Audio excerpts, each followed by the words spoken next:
तो स्टूडेंट्स, आज current electricity में हम लोग डिस्कस करने वाले हैं resistance of conductor of non uniform cross section. तो यहाँ पे हम लोग कंसिडर कर रहे हैं कि एक कोनिकल शेप का कोई कंडक्टर था और जिसका ऊपर का पोर्शन हमने काट करके हटा दिया। So now this conductor has non uniform cross section. इसका जो क्रॉस सेक्शन है वो ग्रेजुअली इंक्रीज कर रहा है और वो लीनियरली इंक्रीज कर रहा है। तो अभी लेट अस से कि इसके मटेरियल की जो रेसिस्टिविटी है वो हमें रो बताई गई है और साथ ही साथ हमें ये बताया गया है कि इसका जो स्मॉलर रेडियस है इस एंड का वो R1 है और इस एंड का जो रेडियस हमें बताया गया है लेट अस से वो हमें R2 बताया गया है। और हमसे पूछा जा रहा है कि इसका जो लेंथ है वो भी हमें L बताया गया है, लेट अस से दिस लेंथ इज L। और हमसे इसका रेसिस्टेंस पूछा जा रहा है कि इसका रेसिस्टेंस क्या होगा। तो अगर मैं इसके इस वाले टर्मिनल और इस वाले टर्मिनल को कनेक्ट करता हूँ किसी सेल से, तो करंट का जो फ्लो होगा वो लेट अस से इस डायरेक्शन में होने वाला है। तो अभी हम लोग क्या करते हैं कि इस एंड से इस पॉइंट से x डिस्टेंस पे यहाँ dx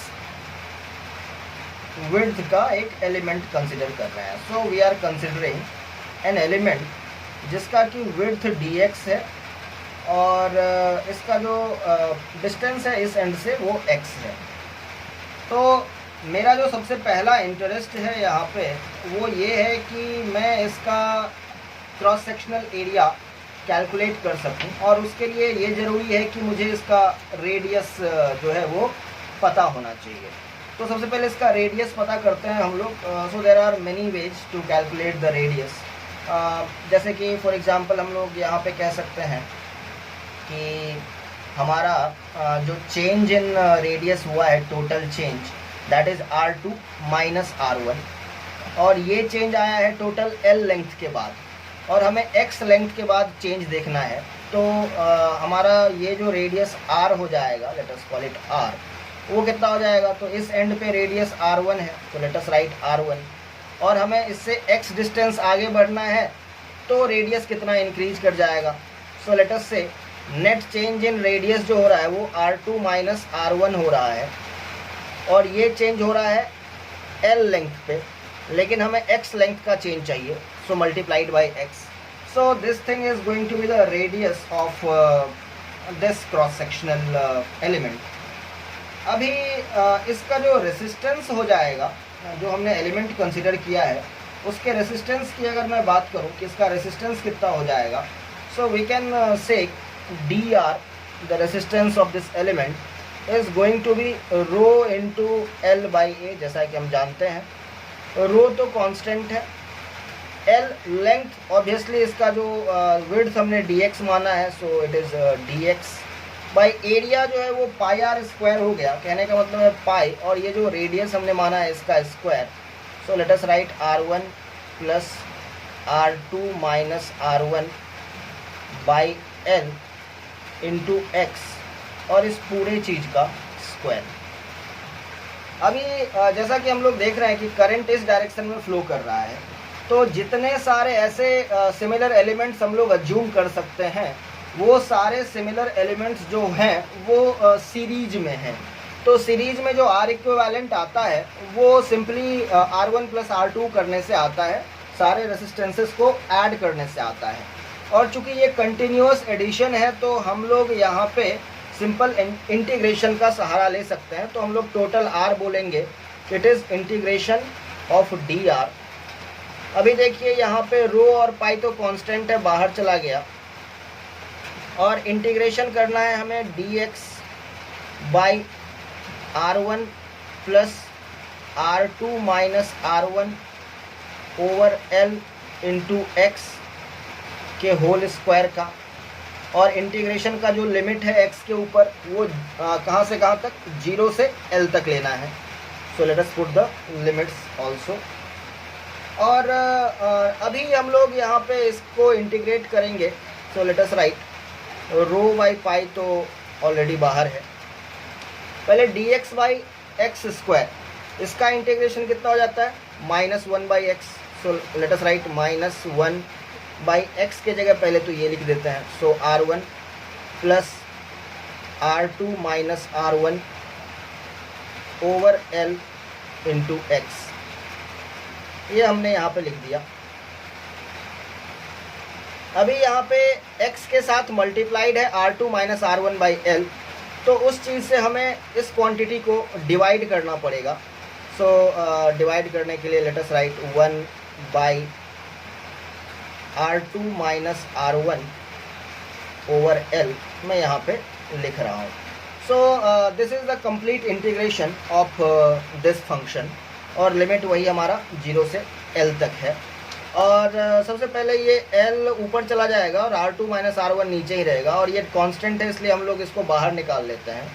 so row L by pi into R2 minus R1 आ रहा है, और अभी जो माइनस साइन है उसको भी हम लोग बाहर निकाल लेते हैं, और जो हमारे पास ये वैल्यू बच गई है R1 plus R2 minus R1 by L into x, इसमें हम लोग लिमिट भी डाल देते हैं। सो हमारा जो 1 बाई, अगर हम लोग अपर लिमिट L डालते हैं तो L बाई L कैंसिल हो जाएगा, and I will have R1 plus R2 minus R1, तो R1 भी कैंसिल हो जाएगा, and I will be left with R2 only. So 1 by R2 अगर हम लोग x इक्वल टू L रखें तो, माइनस अगर हम लोग x की जगह 0 रखें तो ये पूरा टर्म ही कैंसिल हो जाएगा, and I will be left with R1 only. So it is 1 by R1 itself. अभी इसको अगर हम लोग फर्दर सिंप्लीफाई करते हैं, then I will get rho L by pi, और माइनस को अंदर ले आते हैं तो it will become R1 minus R2, और इसको अगर हम लोग फर्दर सॉल्व करते हैं then I will gate R1 R2, और न्यूमरेटर में R1 माइनस R2। तो अभी R1 माइनस R2 कैंसिल हो गया, और फाइनली हमारे पास जो R की वैल्यू है वो आ चुकी है, that is rho L by pi times R1 R2, और ये हमारा रेसिस्टेंस का वैल्यू है for a conductor whose cross sectional area is non uniform. So that is a very important discussion. So let us say कि अगर हम लोग किसी वायर को स्ट्रेच करते हैं तो उसके रेसिस्टेंस की वैल्यू किस तरीके से चेंज होती है, ये हमें कंसिडर करना है। तो लेट अस से ये हमारे पास एक सिलिंड्रिकल वायर है, और इसको हमने स्ट्रेच किया। तो स्ट्रेच करेंगे तो हमें पता है कि इसका लेंथ जो है वो तो इंक्रीज कर जाएगा, मगर इसका जो क्रॉस सेक्शनल एरिया है, यानी कि इसका जो रेडियस है वो डिक्रीज कर जाएगा। तो ये दो बातें हैं, और नया रेसिस्टेंस क्या होगा ये हमें पता करना है। तो लेट अस से इस वायर का जो रेडियस हम लोग ले रहे हैं वो R ले रहे हैं, और इसका जो रेडियस ले रहे हैं वो R प्राइम ले रहे हैं। इसका लेंथ लेट अस से L लिया हमने, और इसका लेंथ हमने L प्राइम ले लिया। और जहाँ तक बात है रेसिस्टेंस की, तो इसका रेसिस्टेंस हमने स्मॉल r लिया है, और इसका रेसिस्टेंस हमने R प्राइम लिया है। So let us say what is the relation between R and R prime that we need to find out. And for that we will say कि volume will remain constant. So volume will remain constant, और इसी concept को हमें further explore करना पड़ेगा। तो अगर volume constant है तो पहले इसकी वॉल्यूम कितनी थी, pi R square into L, and that should be equal to the new volume that will become pi R prime square into L। Pi से पाई ऑब्वियसली कैंसिल हो गया। तो यहाँ से हम लोग क्या देख पा रहे हैं, यहाँ पे L प्राइम कर दीजिए कि L by L prime is equal to R prime by R का whole square. Call it equation number 1। और अगर हम लोग रेसिस्टेंस देखें R बाई R प्राइम, तो the old resistance would have been rho into L by area which is pi R square, और नया resistance जो है that is also rho into L prime by area which is pi R prime square. तो रो से रो को हम लोग cancel कर सकते हैं, and here we are getting pi से पाई भी कैंसिल हो गया कि L by L prime into R prime by R का whole square. Now what do we learn from here? यहाँ से हम लोग दो बातें देख सकते हैं कि लेंथ के हिसाब से कैसे चेंज हुआ है। तो L बाई एल प्राइम है और R प्राइम बाई आर के होल स्क्वायर को मैं L बाई एल प्राइम लिख सकता हूँ। सो लेट अस राइट कि R by R prime is equal to L by L prime का होल स्क्वायर, क्योंकि एक L बाई एल प्राइम तो ऑलरेडी था और R प्राइम बाई आर का whole square again L by L prime हो गया फ्रॉम इक्वेशन नंबर 1। सो इसका स्क्वायर कर रहा हूँ and from here I can see that R prime is equal to R into L prime by L का whole square and this is a very important relation. तो एक तो length के respect में हम लोग ये बात कर सकते हैं, दूसरा रेडियस के कंटेक्स्ट में भी हम लोग यहाँ पे बात कर सकते हैं और हम लोग बोल सकते हैं कि L बाई एल प्राइम को हटा करके R प्राइम बाई आर का होल स्क्वायर लिख देंगे। So let us do that. R by R prime जो हो जाएगा यहाँ पे that will be again capital R prime by R का होल स्क्वायर, और ये एक ऑलरेडी पहले भी है तो टोटल पावर 4 हो जाएगा। सो लेट अस मेक इट 4। तो यहाँ से हम लोग कह सकते हैं कि R prime is equal to R into R by R prime के पावर 4। तो ये दूसरा रिलेशन है कि रेडियस के हिसाब से ये कैसे चेंज होता है, और ये हमें बता रहा है कि लेंथ के हिसाब से रेसिस्टेंस किस तरीके से चेंज होता है if we stretch a wire. So students, अभी हम लोग डिस्कस करने वाले हैं इफेक्टिव वैल्यू ऑफ अल्फ़ा, यानी कि टेम्परेचर कोएफिशिएंट ऑफ रेसिस्टेंस के बारे में in case of series combination. तो सिचुएशन को आप कुछ ऐसे समझें कि लेट अस से हमारे पास दो रेसिस्टेंसेस हैं R1 और R2, और हमारा जो R1 है इसका टेम्परेचर कोएफिशिएंट अल्फ़ा 1 है और R2 का अल्फ़ा 2 है। और हम लोग ये जानते हैं कि एट 0 डिग्री सेंटीग्रेड R1 की जो वैल्यू है वो R01 है और R2 की जो वैल्यू है वो R02 है।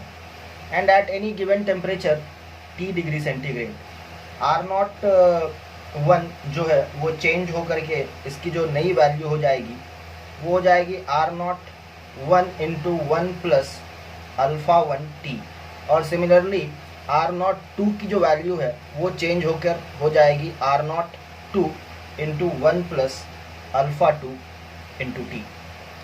अभी हम लोग जानते हैं कि हमारा जो इक्विवेलेंट सिस्टम है, यानी कि सीरीज़ में जो इक्विवेलेंट रेजिस्टेंस है, लेट अस से इसकी वैल्यू R है और इसका जो टेम्परेचर कोएफिशिएंट है इफेक्टिव वो अल्फ़ा है।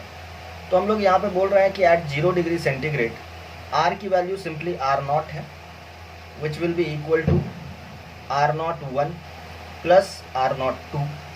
और सिमिलरली हम लोग ये भी बता सकते हैं कि eight T degree centigrade R0 जो है वो चेंज हो करके R0 into 1 plus alpha T हो जाएगा। अभी हम लोग ये बता सकते हैं कि T डिग्री सेंटीग्रेड पे जो R की वैल्यू है जो हमने यहाँ पे लिखा है ये इक्वल हो जाएगा RT will be equal to the value of first resistance at T degree centigrade plus the value of second resistance at T degree centigrade. इसको अगर हम लोग फर्दर मैनिपुलेट करते हैं तो देखिए हमारे पास क्या आ रहा है। तो RT की ये वैल्यू रही R0 into 1 plus alpha T, और ये इक्वल हो जाएगा R1T के बराबर जो कि ये है। So let us right R01 into 1 plus alpha 1T plus R2T जो है वो ये है, तो इसकी वैल्यू हो गई R02 into 1 plus alpha 2T। अभी इसको फर्दर आगे लेके चलते हैं।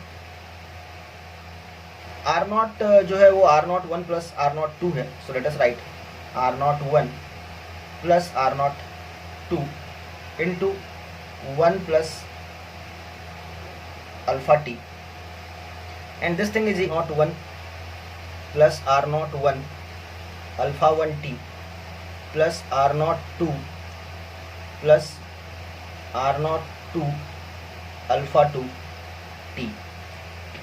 अब इसको मल्टीप्लाई कर लेते हैं इधर भी LHS में भी, तो आई will gate R01 plus R02 plus R01 alpha T plus R02 alpha T, और इधर तो हमारे पास ये वैल्यू है ही R01 plus R02 plus R01 alpha 1 T plus R02 alpha 2 T. अभी R01 और R02 दोनों साइड में है, तो इसको मैं कैंसिल कर दे सकता हूँ।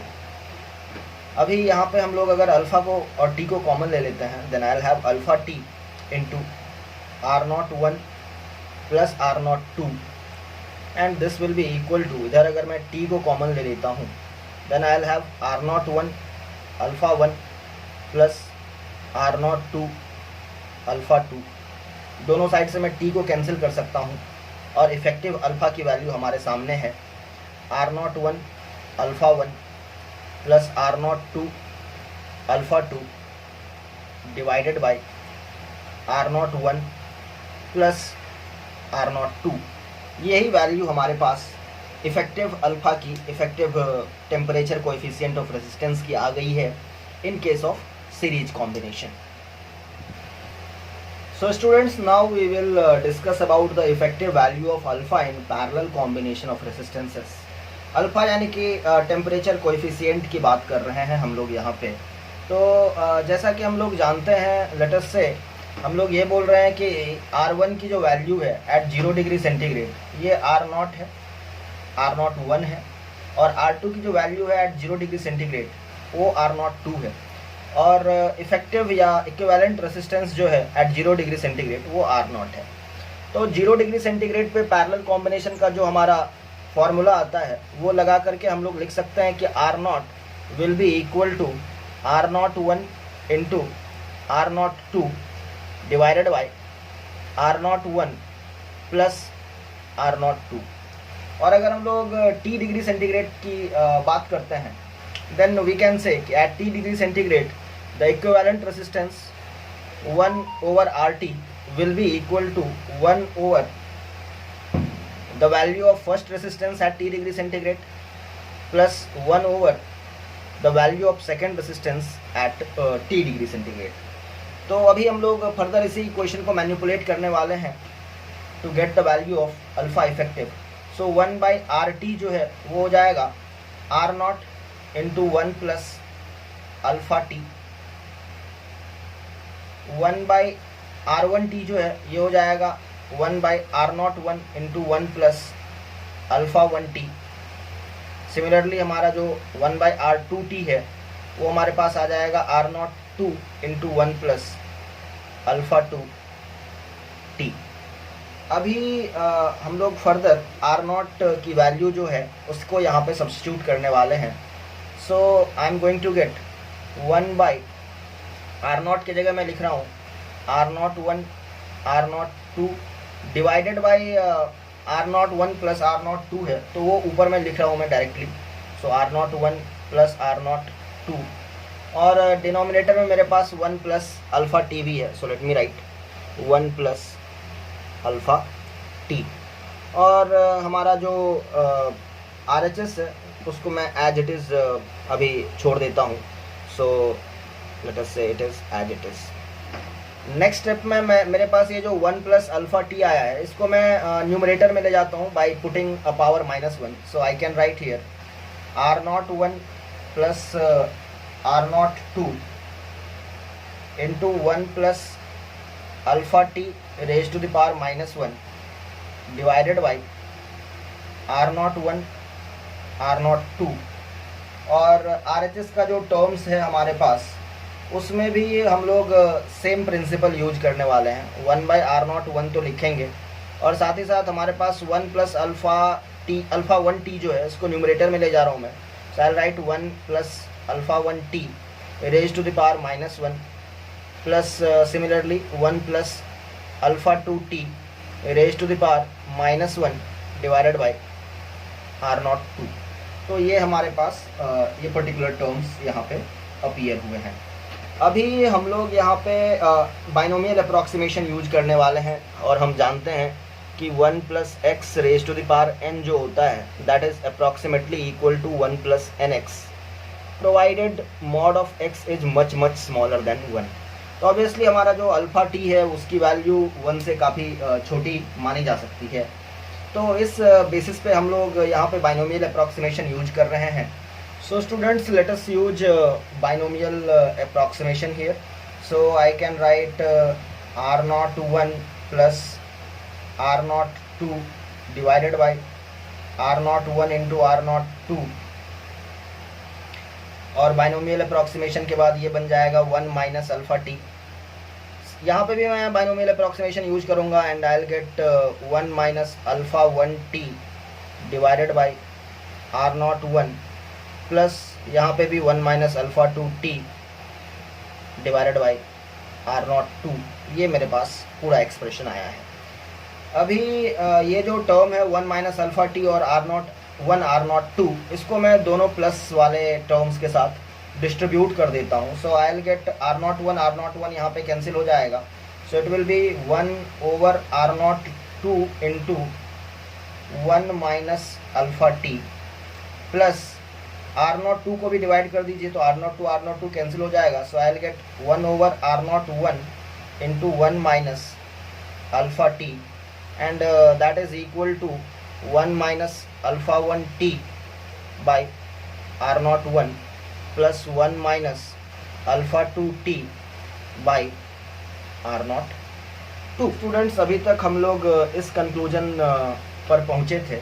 फर्दर हम लोग इसको आगे मैनिपुलेट करेंगे। Then I will get 1 over R02 minus alpha T by R02 plus 1 over R01 minus alpha t over R01 is equal to 1 over R01 minus alpha 1 t by R01 plus 1 over R02 minus alpha 2 t by R02। 1 over R01, 1 over R01, 1 over R02 और 1 over R02, ये terms common थे इसलिए यहाँ से हम लोग cancel कर सकते हैं। और आगे हमारे पास जो वैल्यूज आ रही हैं उसको हम लोग ज़रा देखें। तो सारे जगह पे माइनस साइन है, माइनस माइनस माइनस माइनस, तो हर एक माइनस साइन को हटा सकते हैं।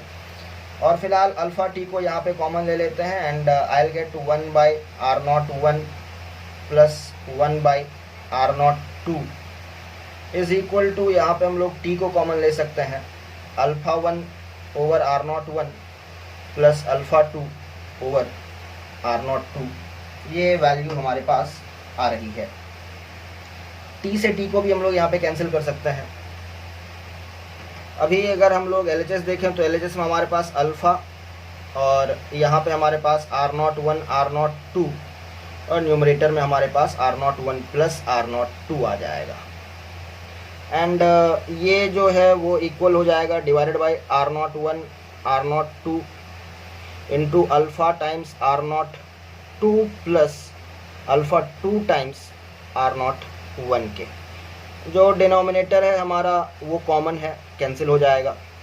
और यहाँ से हम लोग अल्फ़ा की जो वैल्यू है वो बता सकते हैं, it is alpha 1 R02 plus alpha 2 R01 divided by R01 plus R02। ये जो वैल्यू आ रही है वो हमारे इफ़ेक्टिव अल्फ़ा की वैल्यू है for parallel combination. So that was a very important explanation.